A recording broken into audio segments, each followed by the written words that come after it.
Coming up tonight on YCU, 2 Connecticut fire officials have been arrested for sex, slavery, and prostitution of a 12-year-old Ludlow boy. A new study is showing that New Hampshire casinos isn't a safe bet and that they would break even at best. And we have a snowcountry.com report for mountains in our area. With more news, sports, and weather, stay tuned. It's time for YCU, your local view. Now, your daily digest of the Dartmouth Lake Sunapee region and central Vermont. News, sports, weather, public affairs, and all that's happening in our area. The news on YCU, your local view. Hello and welcome to YCU. I'm David Carmichael. A firefighter and a dispatcher are accused of forcing a 12-year-old boy from Ludlow into sex slavery and prostitution until he was 25 years old. 42-year-old Brett Bartolotta of Cavendish and 39-year-old Frank Mayer of West Haven, Connecticut, are accused of showering the victim with gifts when they had visited Vermont to get him to participate in sex acts, including wrapping him in cellophane and hanging him from the ceiling. Police say they busted the men during a sting where the victim wore a wire. Bartolotta is a veteran firefighter with the West Haven, Connecticut Fire Department. Mayer is a dispatcher with the West Haven, Connecticut Police and Fire Departments. Bartolotta and Mayer were arrested Wednesday. They both pleaded innocent to the charges Thursday and were held on bail.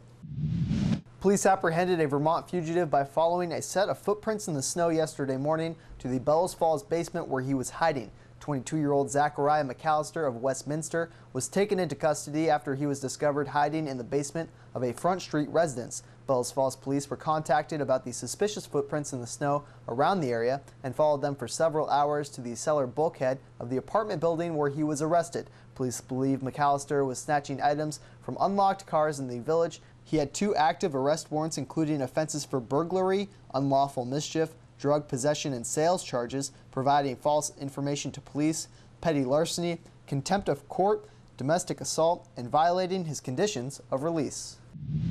2 companies looking to build a wood chip plant in North Springfield have hit a snag. Recent testimony from public service employees say the proposed plant does not meet Vermont's energy needs, nor does it contribute to the renewable energy goals. The Rutland Herald reports that testimony comes days after the project officials are presenting to the Public Service Board, and they fear this will affect the chances of getting the contract with a state utility.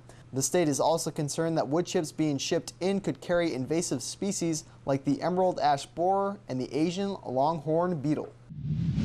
A new study circulating at the State House is making expanded gambling look like an uncertain bet. The New Hampshire Center for Public Policy Studies indicated New Hampshire would at best break even between state revenue and social cost if the state and Massachusetts went forward with proposed casino plans.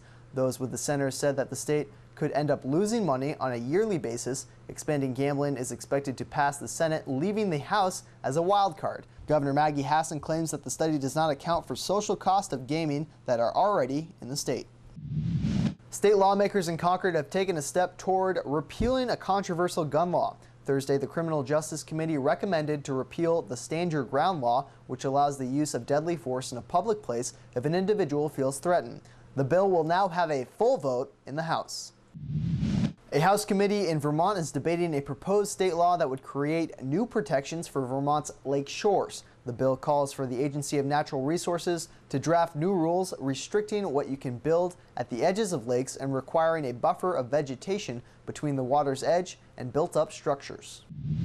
New numbers are out showing that Vermont is having a better winter tourism season than last year. Some resorts are reporting record numbers. Vermont Department of Tourism says that the winter season has been a lot better than last year, and the weather has been timed perfectly for holiday travelers. In November and December of 2012, the state collected $20 million in tax revenue from spending at hotels and restaurants, an increase of 7% from 2011. Since then, there are no tax numbers, but we know that around 264,000 people stopped at the Vermont Visitor Centers from January to mid-February, an increase of 4.1% from the same period last year.